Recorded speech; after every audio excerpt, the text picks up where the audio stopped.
Our first speaker this afternoon is Maya Enderman. Maya is the Director of U.S. Programs at Natal, which is Israel's Trauma and Resiliency Center. This is a nonprofit organization that provides psychological support to victims of trauma caused by terror and war. She herself served in Israel's defense forces during one of the most traumatic periods of terrorist attacks on civilian populations in Israel. Maya participates in educational efforts and public awareness initiatives to destigmatize trauma and promote the awareness of the need to treat, seek help, and build resiliency. So without further ado, Maya.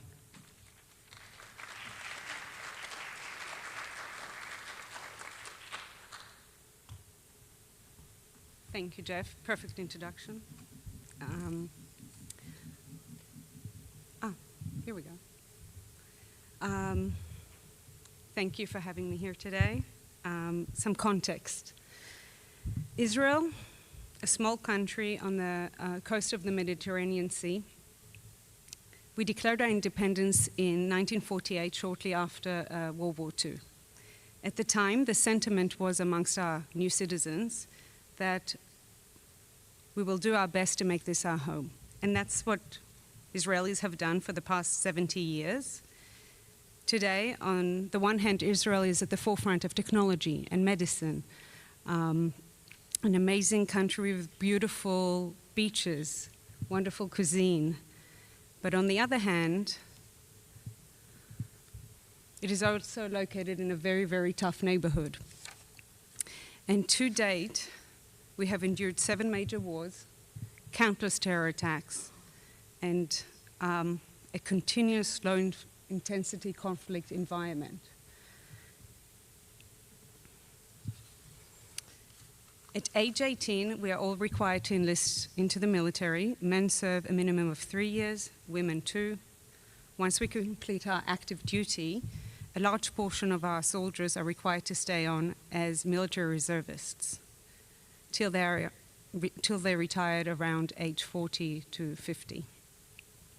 Our reservist units are critical in times of war and are there to provide the needed operational support for our active duty personnel.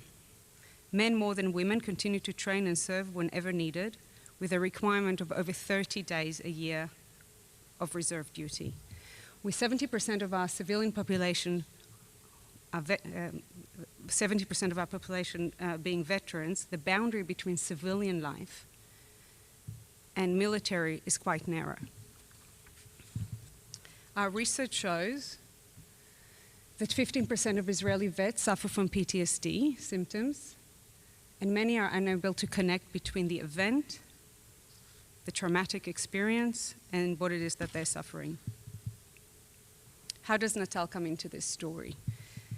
Natal opened its doors 21 years ago. Back then, there was no NGO serving our country, our population. No one was serving our people that were suffering from trauma that stems from terror and war. The government was doing the best that it could, and our military was doing the best that they could for our veteran population. But by 1998, following 5 intensive decades of countless terror attacks and 6 wars, many veterans, civilians, and their families were paying the toll of living in our reality.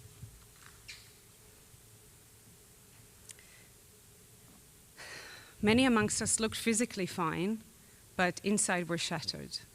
With that notion, Natal opened its doors to serve all Israelis suffering from trauma, to provide services in the 5 major languages spoken in Israel: Hebrew, Arabic, Amharic, English, and Russian. We work in partnerships today with many NGOs, local municipalities, our security forces, as well as governmental bodies. And lastly, Natal is a place that a veteran doesn't have to go through another battle to prove that he or she are in need of help. 20 years in the making, Natal is has a multidisciplinary approach, incorporating comprehensive model of treatment, prevention, public awareness, and research. Our programming focuses on continuity of care, from Natal's helpline, which receives thousands of calls during emergencies, to our long-term support over the phone during calm during routine. Our clinical unit serves all Israelis across the country. For those who are too reluctant to seek help and are afraid to leave the home, we come into the house and treat them through our mobile unit. And much of the work today is actually dedicated to our resiliency programs, training our at-risk communities, from our youth to our first responders. One of the most important components of our work is actually the public advocacy piece, because no matter how good our programs will be, people will not seek help if the stigma is high. And in Israel, especially in 1998, it was very high. The research indicated that our service members are in need of our help, but with all honesty, the phones didn't ring much first 2 years. And our veterans who needed us the most didn't pick up the phone to seek support. So that was really day one from us. We knew from the get-go that we have to be present and create the visibility for the transparent wounds of war and help remove all the barriers. And what were they? Shame, a disconnect, as I mentioned. Those who came back from war intact felt guilty to come forward and seek help.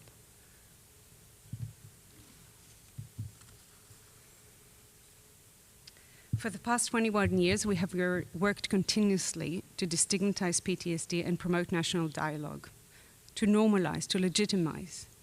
Our public advocacy task is to be able to bring and embed the message to those who need our help the most and move them to act.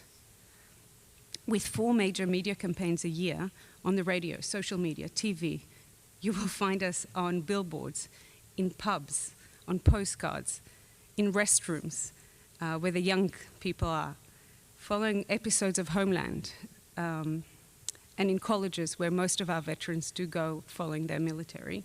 We will be there, reaching out for them to act and seek help. We get many calls to Natal's helpline from people who say, I wrote down your number 6 months ago when I was in the car, but I was not ready to call till today.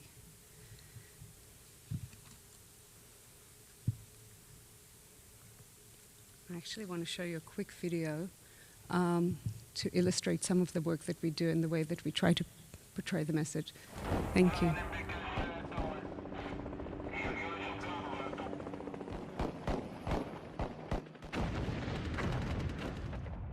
It doesn't have to stay with you forever. Call Natal at 1-800-363-363 or visit our website and speak with us now. There was supposed to be sound, but it's not there. Next time. And we always strive to make sure that we address the veterans and his or her family and the surrounding circles, whether it's innovative running groups or video therapy. We work with the veterans' families, with the parents, with the spouses, with the siblings. We make sure that all the circles of vulnerability are taken care of. And as I mentioned, a lot of media campaigns and reaching out and saying it's okay. Can we do one more video? Hopefully we can hear it. Thank you.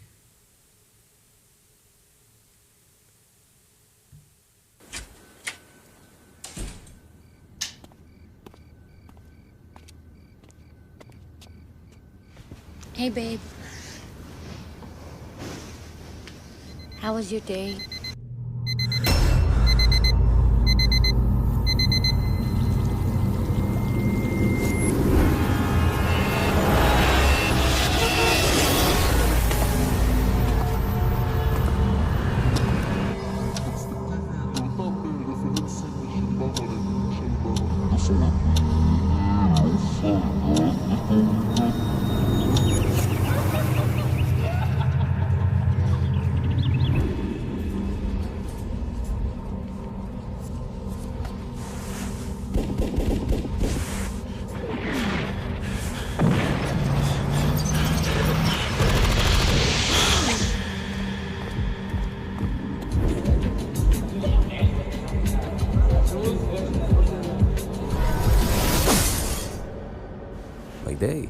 My day was Fine.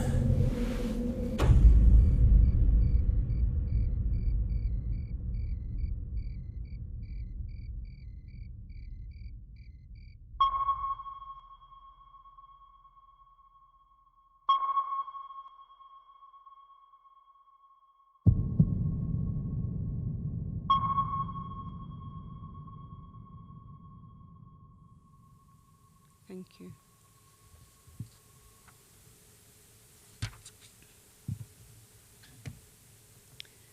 So some studies that we've conducted in recent years to see if there was an impact, and for us, we always check, first of all, to see if we're effective. So when we opened our doors, as I mentioned, especially the veterans, especially the men, didn't pick up the phone. So 35% of men picked up the phone to seek help, and 65% of the women. By 2017, it didn't flip, but it went higher. 54% of men call Natal, and 46% are women. And the other piece to this is that today Natal is a household name. 65% of households in Israel are aware of Natal and work. So if there is an emergency, for example, one of the other things that we always do is we make sure that there's a scroll in every major media for people to call in. And that's why we probably get thousands and thousands of calls during emergencies. Just in April, we had 48 hours of 700 rockets falling on the south of the country. That brought 2,000 calls within a week. And that's what we're here to do. Out of those 2,000 calls of emergency of people that were under stress, 300 of those people were then moved into the clinical care unit, which is set across the country, just to show the ratio. So thankfully, we've been able to create a cultural change, and people seek help. I would like to dedicate the rest of the discussion to the proactive approach of resiliency building for operational units and our first responders.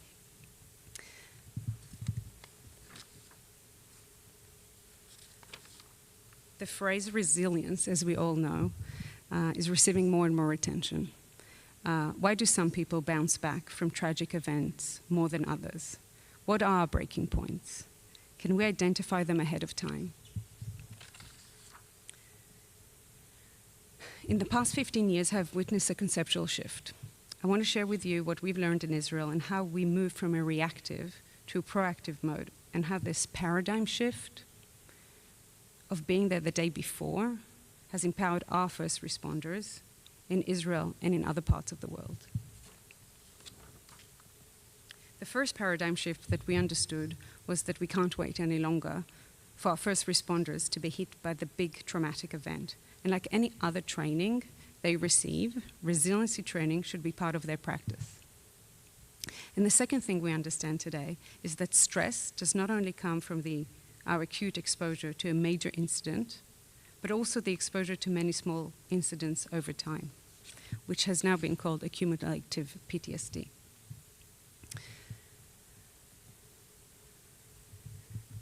Being exposed to human tragedy, witnessing horrific scenes involving children, threat to your own life, coupled with a lack of support from leadership and the don't talk about it culture, can be as debilitating, as harmful as the exposure to the big event. And that takes its toll.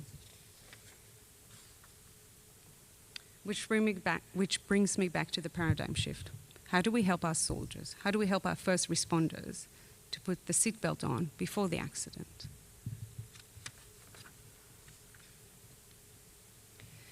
For us, it was OSM, Operational Stress Management. The training is based on the following 3 pillars. First, the training focuses on the operational core mission of the unit rather than the individual.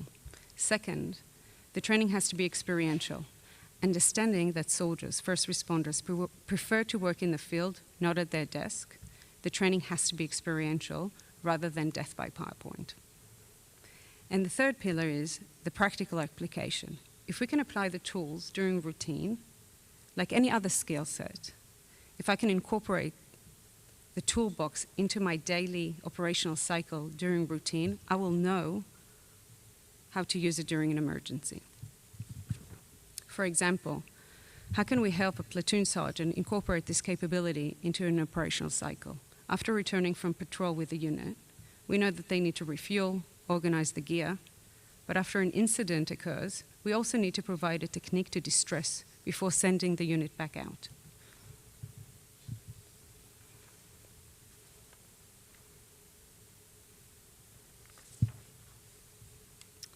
I want to share with you very briefly our work with Israel's police.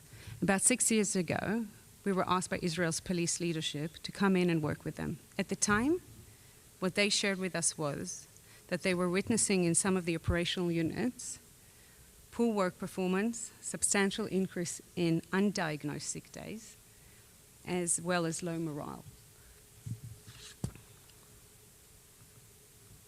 So working hand in hand with the different units' leadership and some of the team members, we learned about the unit's culture, history, and tailored the trainings to fit their needs. For example, undercover units who work around the clock, the core issue identified was constant hyper-alertness. By carefully mentoring the commanding officers and the team leaders, we introduced a structured operational mental debrief technique.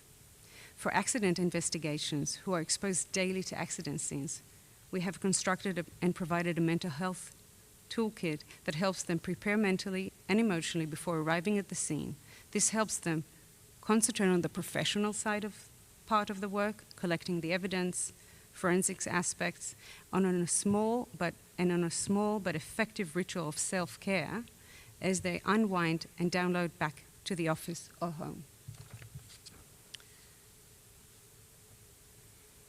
What did we see? First, we saw cultural change. Commanders were seeing, acknowledging the situation as well as intervening if the officers were in trouble. We started witnessing a reduction in absence from workplace, and officers were not just showing up, but they were really showing up. We also saw openness to seeking help. Employee Assistance Program reported an increase of 33% of officers reach in year 1 and year 2. And the EAP staffing had to go up 100%. Year 1, we were asked to come in and conduct 250 workshops with Israel's police. By year 2, we were at 800 workshops a year.